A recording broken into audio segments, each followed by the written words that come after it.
In the last 2 to 3 years in Southern California, well, here in the South Bay, Los Angeles, the real estate market has been, in a word, ridiculous. We don't have a ton of inventory, and then demand got even higher, and then we had even less inventory, so there was multiple offers on just about every property with bidding wars, and the price of the home just kept going up, up, up, way above list price. Buyers were forced to remove contingencies just to get their offer accepted. Contingencies like, number one is the loan contingency, which means that if you don't qualify for the loan, then you can get your earnest money back and walk away. So if you waive that and then you don't qualify for some reason, guess what? You lose your earnest deposit, which is 3% of the purchase price. That's a lot of money. Number two is the appraisal contingency. That means if home is listed here and you offer here and the appraisal comes in somewhere underneath of what you offered, that means you have to pay cash for the gap between the purchase price and the appraisal price. That's called an appraisal gap. There were and still are a lot of other things buyers were waiving, just waiving all the inspections. A lot of these houses are old. Some of them are 100 years or more old, and to waive an inspection,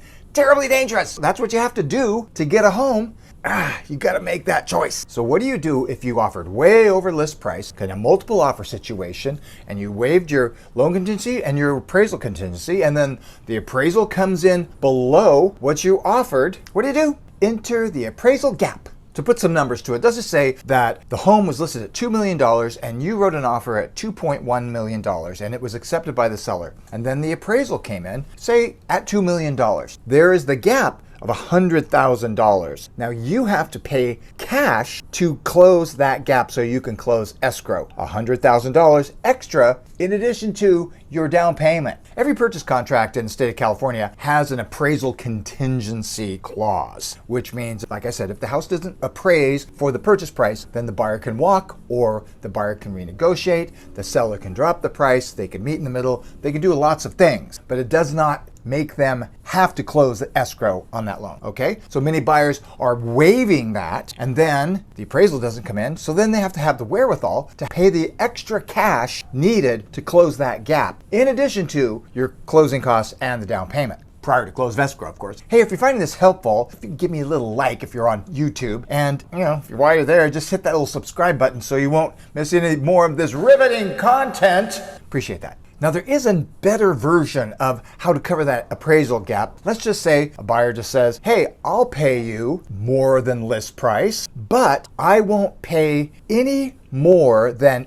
X number, you put in that number, dollar value, over the appraised value. So let's just say that you just say $20,000 over appraised value. You're at 2.1 million, property's at 2 million. You say, I'll pay $20,000 more than appraised value. That would put you at $2,020,000. And then that would be already negotiated prior to the appraisal. So the seller would have to stay in that contract, but it protects you to know exactly how much more you might have to pay rather than signing a blank check if it came in, say, way under. Now it's possible, and it happens, that you could get a bad appraiser or an appraiser who doesn't know the values. And trust me, in the South Bay, there's no tract homes like there aren't any. So every house is different. Every house is different. That house over there, that has a view looking at the ocean. That house over there, looking at power lines. Everything can be different. It's harder to appraise houses. So you really have to have an agent who knows what they're doing so they can get the appraiser comps, and the appraiser has to know what they're doing. So you get a bad appraiser, comes in $300,000 or whatever underneath the purchase price. That would mean if you waived that at contingency, you would have to pay that difference. The $300 or the $200 or the $150 or whatever. You're just signing a blank check and you're like, I don't care, I'll take it. Now, if you have the cash to do that and you love the house, great. But it could be very dangerous. You see the risk here. So using that kind of a risk with limiting your outgo is a good way to protect yourself as a buyer. Not every seller is going to accept that, but you just have to decide what it's dangerous business being in a multiple offer situation and waiving contingencies. It's just dangerous. So you understand that going in.